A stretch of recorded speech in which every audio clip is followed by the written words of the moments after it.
Europe has been worried about a slowdown in growth since the beginning of this century, and various strategies to boost growth have come and gone, but the trend has remained unchanged. Those are the opening words of a recent report written by Mario Draghi. I'm sure you all know a former Italian politician and president of the European Central Bank. He was tasked by the European Commission to write a report on the future of European competitiveness, which is actually the title of the report and not the Draghi report, as it's lovingly referred to. That report, and I hope you've all read it, it's a couple of 100 pages worth of analysis and recommendations on how to boost European competitiveness. So it's a dense read, but it's worth it. One of the things it says is that we are dealing with an existential challenge in Europe. I'm going to talk about that today. It's a tale of caution and concern, but it's also a tale of hope and optimism. This is a slide about me. I'm not going to go fully through it, the things that I've done and built. But if you would go to my LinkedIn profile today, it says I'm on a mission to boost the competitiveness of the European tech, startup, and investment ecosystems. This is what I really care about. This is what I'm passionate about. And it's also the reason why reading that report was so terribly concerning to me, scared me. Because if you think about it, Europe is actually, on the surface, doing quite well, doing okay. We have a strong open market, a high level of market competition. We have relatively low levels of inequality and unemployment. We have a very, very solid legal framework. We have a nice healthcare education system. We have a lot of things going for us. We're around 17% of global GDP today. If you take the rest of Europe, which is a term that I passionately hate, but if you include the rest of Europe, that's actually 24%, on par with the US, roughly. That's where we are today. Not too bad, right? Except it is. You've by now heard this phrase or read this phrase multiple times, I'm sure, that Europe is at risk of turning into an open-air museum. And I actually took a picture of an open-air museum right here in Slovakia, and then I completely forgot the name. So if you recognize it, please help me out. There's about 15 open-air museums in Slovakia alone, which is nice, and I'd love to visit someday. But this is what you read sometimes. Europe is at risk of turning into an open-air museum. Nice to look at, nice to visit, but not really contributing to economy, growth, productivity. So this is why we should all be concerned. This is it. Is because productivity growth has pretty much ground to a halt in Europe. We've stopped our productivity growth for the most part. The gap with the US is widening, 17% in 2002, almost 30% today. That's the gap with the US. China, in the meantime, has been catching up at an astonishing rate, for that matter. Around 70% of the lack of productivity growth can be explained by this. Lower purchase power parity, which means real purchasing power, has been going down compared to the US constantly over the last 25 years. We are simply being outpaced. We're losing the race. And as my good friend from the Netherlands, Gerard, you know this, when you ride a bicycle, once you stop pedaling, you stop moving, you're no longer in the race. If you completely stop pedaling, of course, you fall. That's the problem. It's not that we're not growing, it's that we're not growing fast enough compared to the US and China. This is something else that's said in the Draghi report. We're collectively failing to convert our strengths into productive and competitive industries on a global stage. And there's a very, very good argument to back that up. That is the concern. He offers solutions, of course. There's 3 major transformations that he mentions in this report. One of them is about energy, and I think the rest of the day is going to be mostly about energy, if I look at the program for this event. So bringing down high energy prices, decarbonization, shifting to a circular economy, one of the things that he really goes deep into. The other one, reacting to a world of less stable geopolitics, to put it nicely. and becoming less dependent, of course, because that makes us vulnerable. That's not what I'm going to get into today, because that would take us a little bit too far. What I like to talk about is the third one, which is also mentioned by Gerard, our need, our necessity to speed up innovation, to accelerate innovation, and find new engines for growth. So, I don't want to go too deep into this, but this is the solution that Mario Draghi and his team basically offers. It's a renewed industrial strategy for all of Europe. I'll go right to left, governance reform, the fact that the EU has grown over the years, with new member states, but hasn't really significantly altered the way that it governs these and that it makes decisions, and the speed at which it makes its decisions is problematic. So he offers a solution for that. Policy alignment, industrial, trade, competition policies that need to be aligned among member states, but also in Europe as a whole. That's the second one. Third one, single market. In April of this year, there was another report that came out by former Italian Prime Minister, Enrico Letta, on the single market, or the future of the single market. You know that we have a single market of 440 million consumers and about 23 million companies today. That's not enough. It needs to grow. What Letta was proposing is basically to extend the single market strategy. Our single market strategy in Europe has been based on 4 principles. Freedom of movement, of goods, services, labor, and capital. What Letta is proposing is essentially to add a 5th freedom to that, which basically encompasses all research, innovation, data, and knowledge. Not as an additional freedom, but one that sits on top of all of these, to really make technological growth, advancement, innovation, the key drivers of growth for the next decade and century, for that matter. So, single market is the third one. And the fourth one, and this is where it gets really contentious and really lots of debate and discussions about what is needed and where it's going to come from, it's the money. Draghi estimates that we need about up to 800 billion euros on an annual basis in additional GDP spending. 800 billion euros. That's about 4.6, 4.7% of EU GDP. That's a lot. That's massive. Unseen levels of spending needed to get us to that new industrial strategy. And the way to get there is up for debate. He's talking a lot about common debt and joint borrowing, immediately rejected by the European Commission, by the way. So the solutions that he offers are not necessarily always welcomed. Let's not dwell on that. Let's talk about this innovation gap. You heard Gerard mention the innovation gap before. I'll talk a little bit more about it. But basically, Europe has missed the boat in the last 25 years. Think about it. The phones that you're using, the computers that you're using, the operating systems, the social networks, most of the applications that you use on a day-to-day basis are not European. Even if they were built using European expertise, European technology, research, and science. They're not.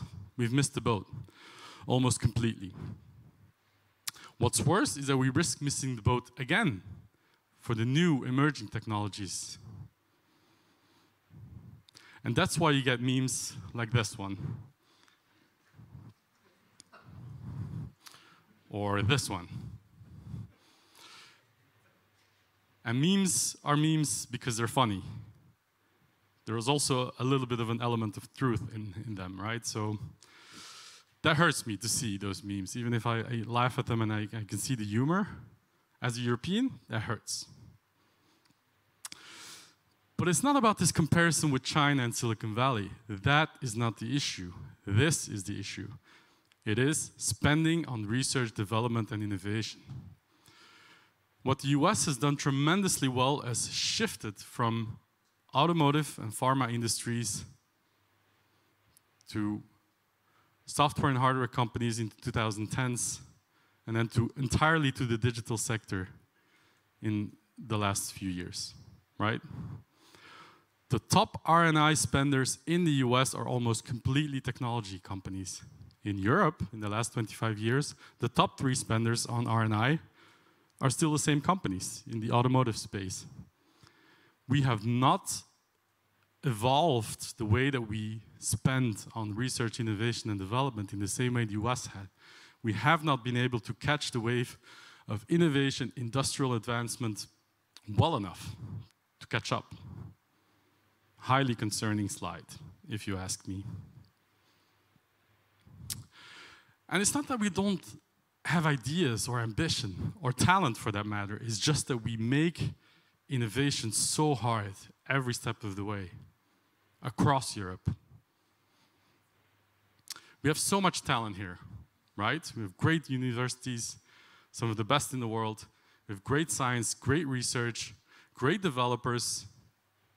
And yet, we can't really turn it into innovation in the sense that we can't really turn all of that talent and all of that knowledge into big companies, fast-growing companies.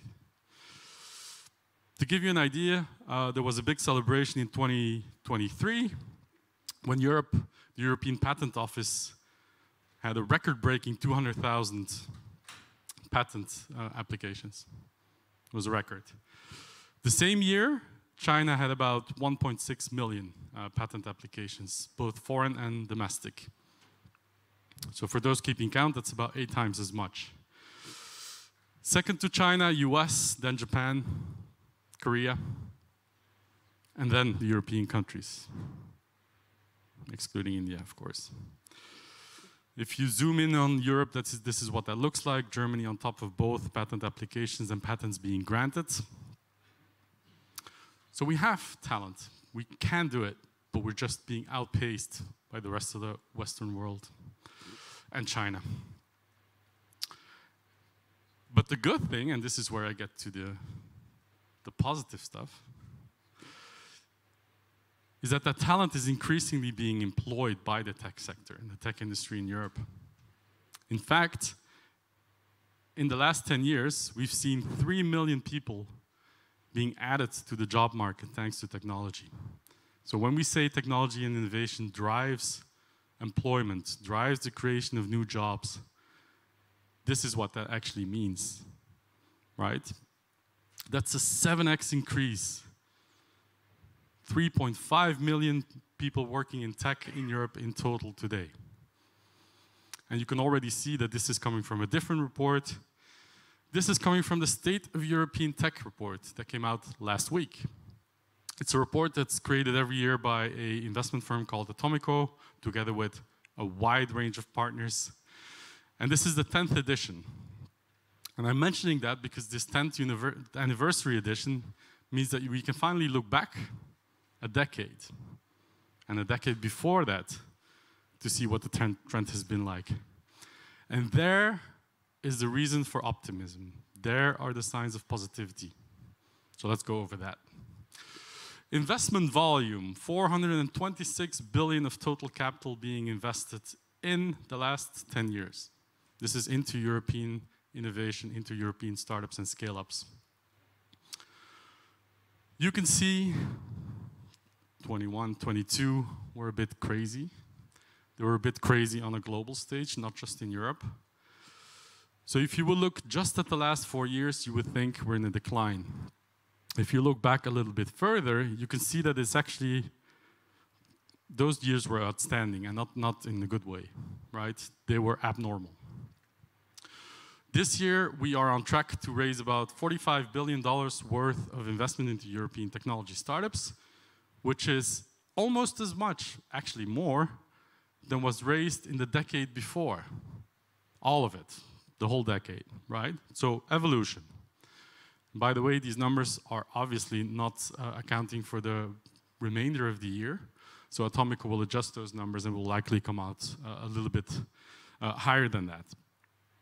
So this is the money going into the European technology ecosystem today. It's growing.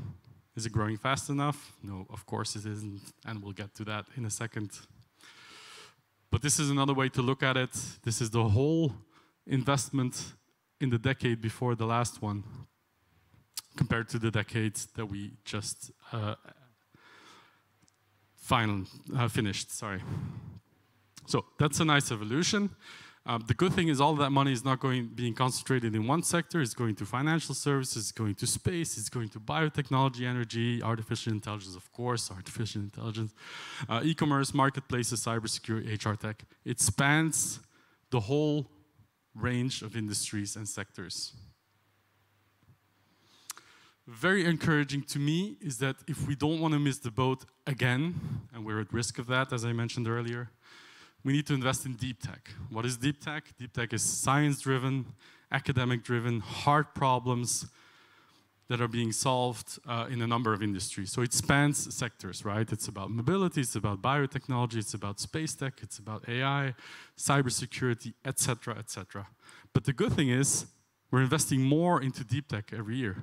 You see the term deep tech coming up. I live in Brussels, by the way, and I see the term deep tech being brought up in the right circles more often. It's increasing.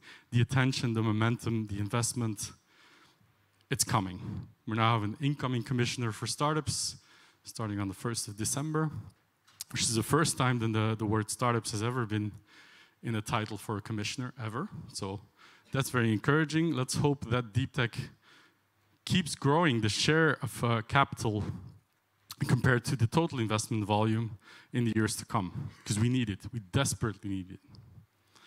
This is from another report, but I just wanted to highlight that this is where the European system shines, in the sense that public entities are doing their part. They're co-investing in deep technology. You can see the EIC, but also country-specific organizations that are really, really pushing to have the investment into deep tech matched by private investors, which is also, by the way, how Silicon Valley was born 50, 60 years ago. So that's not necessarily a bad thing. Do we need more involvement from public entities? Up for debate. But this is what the European tech ecosystem looks like today compared to the decade before. We've gone from 8,000 early stage companies or startups to about 35,000 today. That's a 4.5x increase. Late stage companies, or growth stage companies, if you will, we've managed to grow those almost eightfold to about 3,400. Number of unicorns, slightly more than you mentioned yet. We have 358.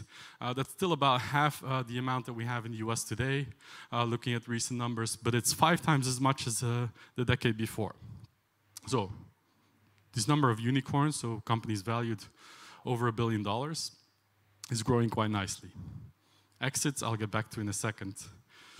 So let's talk about these unicorns, because even if a unicorn is born in the US, it doesn't mean it was founded by an American. And that's the tragedy of it all. A lot of these unicorns are actually founded by people from Europe who've moved to Silicon Valley to start companies over there, or to build companies and to operate. So UK, Ukraine, Ireland, Belgium, Germany, these are all people that have gone to the US to build those unicorns. For good reason, probably, but still, if those companies would have started in Europe instead, we'd be more on par. Exits, because what's the point of investing in technology companies, in venture capital, private equity, if eventually there's no liquidity?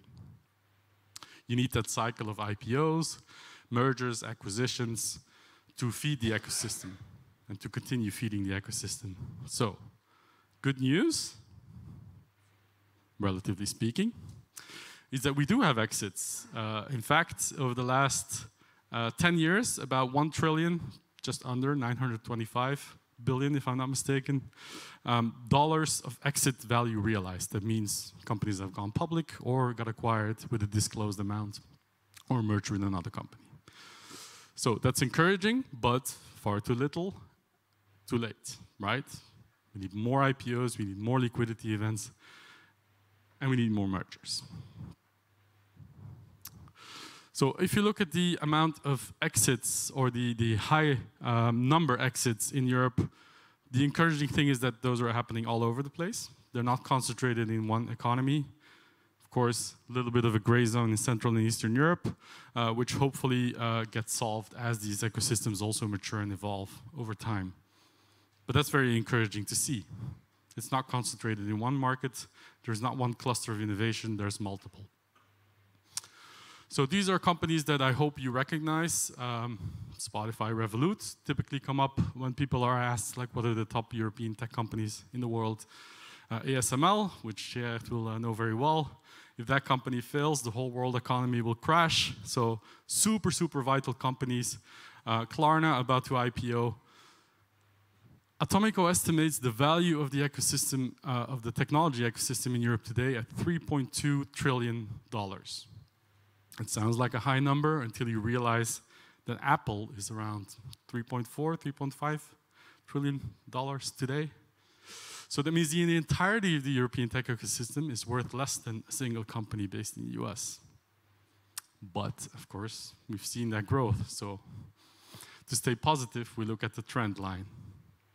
Atomico estimates or hopes that we will see in the next decade this ecosystem grow to a value of about 8 trillion with 15 million jobs created in the meantime. So they're very hopeful and optimistic, and that's necessary. And it's also something that's inherent to entrepreneurs who are working in this ecosystem. You have to be optimistic to be able to build and create.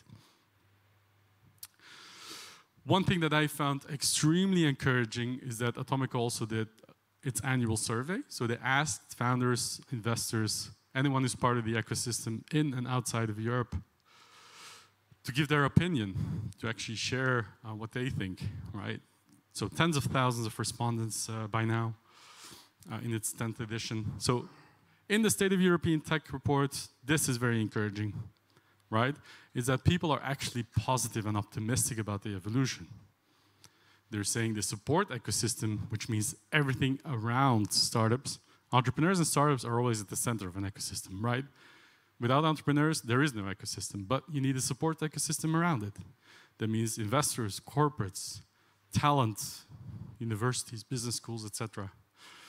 But you also need support ecosystem like events, like this one, right? For people to come together, to learn, and to share with one another. So that support ecosystem is growing. The perception of entrepreneurship, even more important. The fact that the generation that comes after this is hopeful, wants to build, wants to create, wants to contribute, and wants to fix that productivity growth problem that we very, very much have here in Europe. Diversity and inclusion, this is unfortunately where we fail, right? We are so extremely bad at this, not just in Europe, but still. About 35% of that talent pool that I talked earlier, 3.5 million people, about 35% are female, which is on par with the US. If you look at the funding that is going to all female teams of startups, it's around 5%. 5%. That means 78% of all funding is going to all male teams. 16% of it is going to mixed teams, which means at least one woman in the founding team. 5% is going to women. And that's at seed stage. If you go to Series E, Series A, Series B, Series C, then it goes down to 2%. So that is where we really, really don't shine. And I always like to highlight this. So what is Atomico actually proposing? Much like Draghi, they're offering solutions, which is always good. And I'll go right to left, commercial R&D, we already talked about it. The level of R&I spending needs to go up. And it needs to go up consistently and significantly. Global talent leadership, how do we attract, reward, retain the right talent? The discussion earlier was about people in Slovakia leaving to other places to start companies or to innovate. That's not the only problem. It's also, how do you get senior talent that has gone through the motions before, that have done scale-ups, that have operated scale-ups, that have built companies maybe elsewhere? How do you get those to come back and to contribute back into the ecosystem? By joining companies, by investing, by forming this support ecosystem that we talked about earlier. That means stock options, visa regimes, etc. You can see the solutions at the bottom. Regulation, I don't want to go too deep into it, but of course, we like to regulate here in Europe, and we like it on all levels, and it's slowing us down tremendously. Customers at scale, that basically means that corporations and governments not only need to invest in new technology, they also need to buy technology. The best way to invest in a company is actually to buy from them. So historically, we've been very, very bad at that, and that needs to improve. Liquidity at scale, we talked about IPOs, mergers and acquisition. For that, you also need reform and you need restructuring to boost that. So capital market reforms, capital market union, these are all things that are being discussed and worked on. And hopefully the next commission will also consider this a priority. And then we get to capital at scale. We have a very, very much a lack of growth capital here in Europe. So we're very good at the early stage at this point. Not so good at funding companies at the late stage, which means other investors are coming in. They're from the US, they're from China. They invest in late stage, and they're from Japan as well. They invest in late stage companies, and they eventually exit those companies in the US or elsewhere. So that's a risk, and that's a problem, depending on how you look at it. And I think clicker stopped working. Hello? Sorry.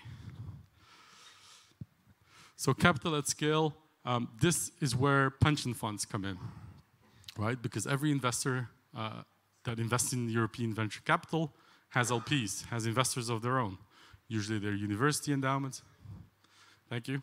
Usually they're university endowments, they're pension funds, they're insurance companies.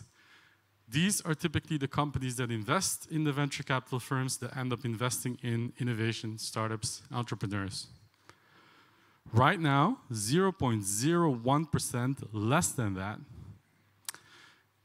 from those European pension funds are going to European venture capital. That is incredibly low, dramatically low. And I'm showing this slide from the Atomico report because they're actually showing that there's evolution. There are some signs of the beginnings of a solution, as they call it. But this is problematic. It's not that there is no capital. We have a lot of capital in Europe. It's just not going to risky investments, venture capital, entrepreneurs that are building the next generation of technology companies. It's just not where it's being allocated. But that's a scary number. So the innovation gap also means a funding gap. I talked about that earlier. Atomico, and there's some discussion about that, but I'll give the number all the same.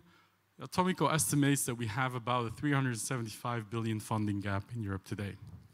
That's 300 billion coming from the fact that we're not converting early stage companies into growth companies. We lack the growth capital to continue supporting them.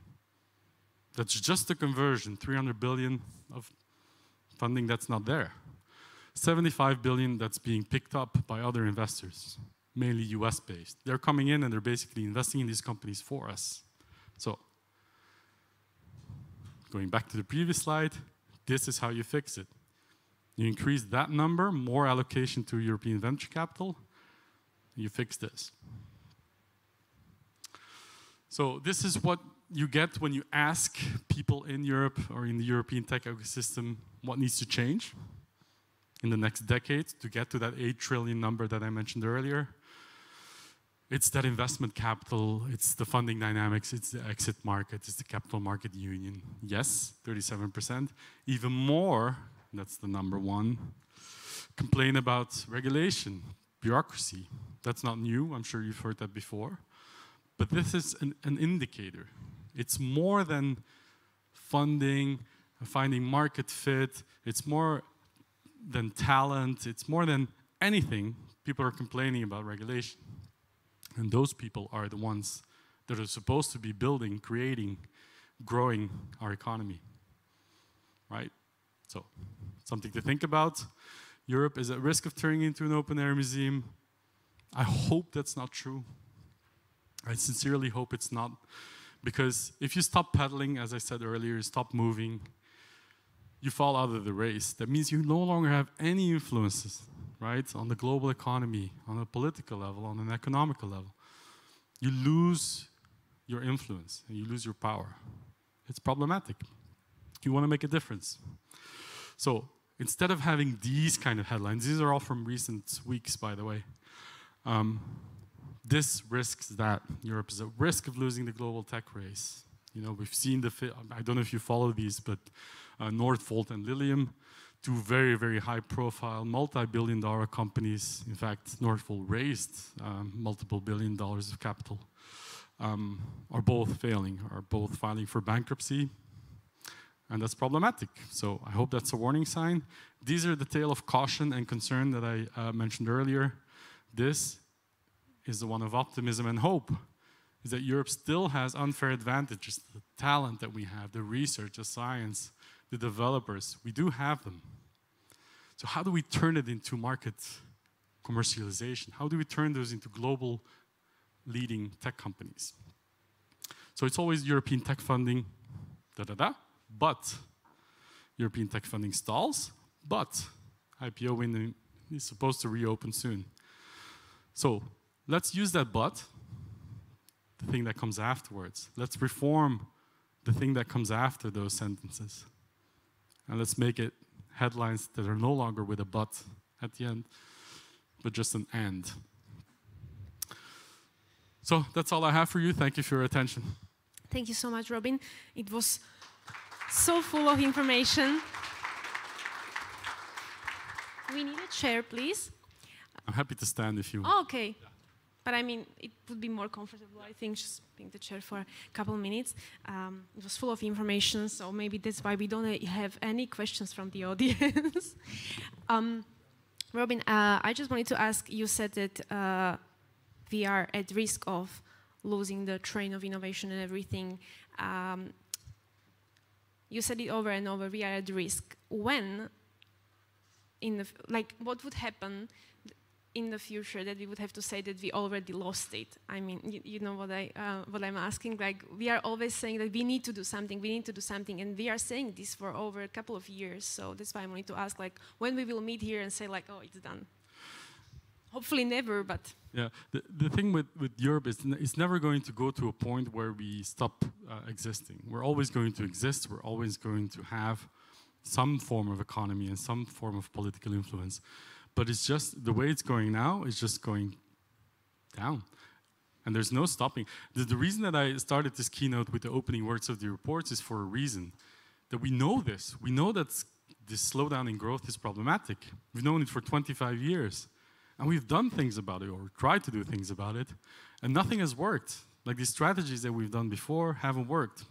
So we need very, very bold decision-making. And I'm sorry to say that Europe, at its current state, is just not very well equipped to deal with bold, fast decision-making. We're just not suited for that. So my concern is that we're going to have like a very, very slow decline for many, many years to come. And the only way out of that is through technology investment, right? Closing that innovation gap. But it's never going to go like this. Europe is not going to fall into a state of apocalypse or anything like that anytime soon. But the fact that we're not growing is already problematic enough. To give you one statistic, and I know I throw a lot of statistics and numbers at you already, so bear with me. If the productivity growth that we have on average for the last 10 years would just continue the way it is now, the average productivity growth, our GDP would be constant to 2050. Constant. That's no change, no growth. So if you don't fix that productivity growth problem, we just stagnate. And as we all know, stagnation is actually going backwards. We have some questions on slide, and one is also the same as mine, because when I was looking at the last 5 years, EU approved over 13,000 directives. US managed in the same time maybe 5,000. We have like 270 regulators dealing only with technology. So as you said, regulation, regulation, regulation. There is a question if the new European Commission will be more oriented into innovation. You said we will have a new commissioner for innovation and startups. So what do you think? Do you have any hope when it comes to the new European Commission gathering? And yeah, you have to have hope, otherwise what's the point? We will have a new commissioner for startups innovation that's outside the European Commissioner for Competitiveness, so they'll have to work very closely together.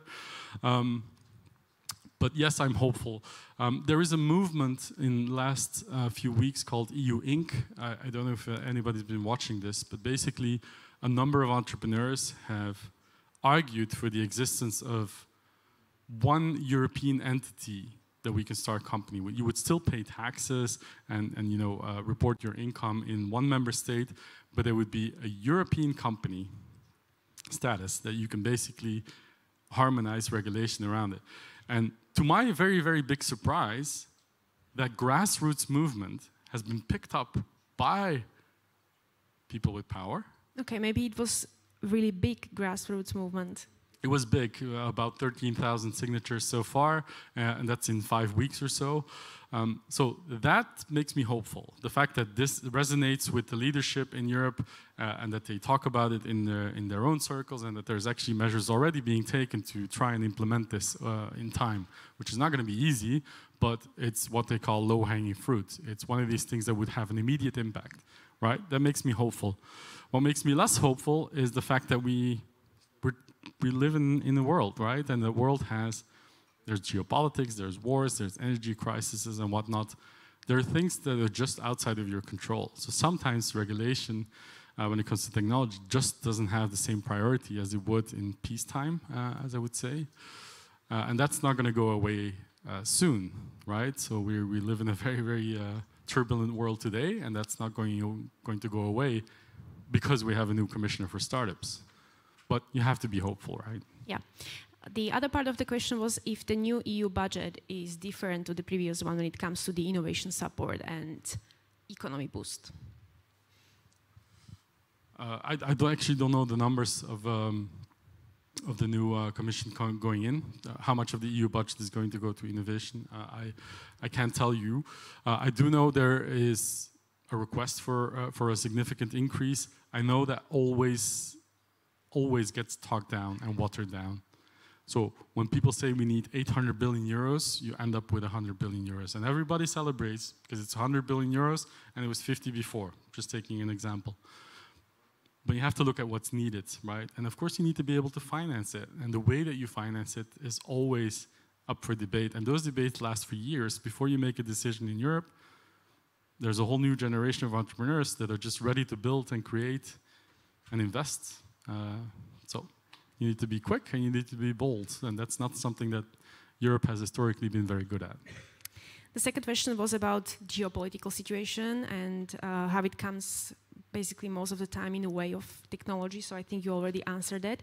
But you were mentioning Draghi and Draghi's report, and according to Draghi, for example, there are areas of innovation in which they are too developed for Europe to catch up, for example, cloud computing and so. Are there any areas that we can still catch up to the rest of the world? Yes, absolutely there are.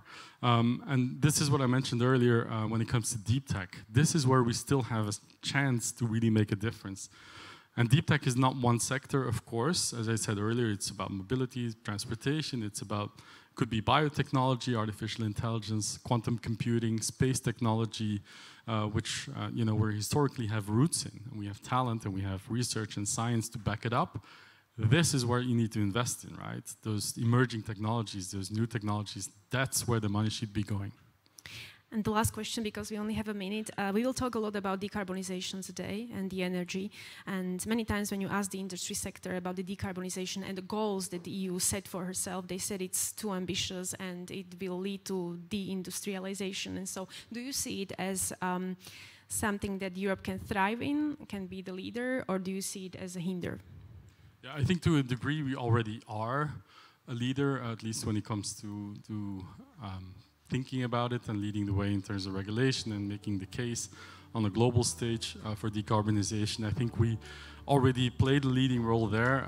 It's really, really crucial that we continue taking that role and taking up that mantle, because who else is going to do that? We all know who got elected a couple of weeks ago and will soon go into office. So the need for Europe to innovate, to decarbonize is greater than ever. Thank you so much. Thank you so much, Robin. Thank you, Eva. Our time is up, so thank you a lot for the insight into the EU and innovation system. You're very welcome.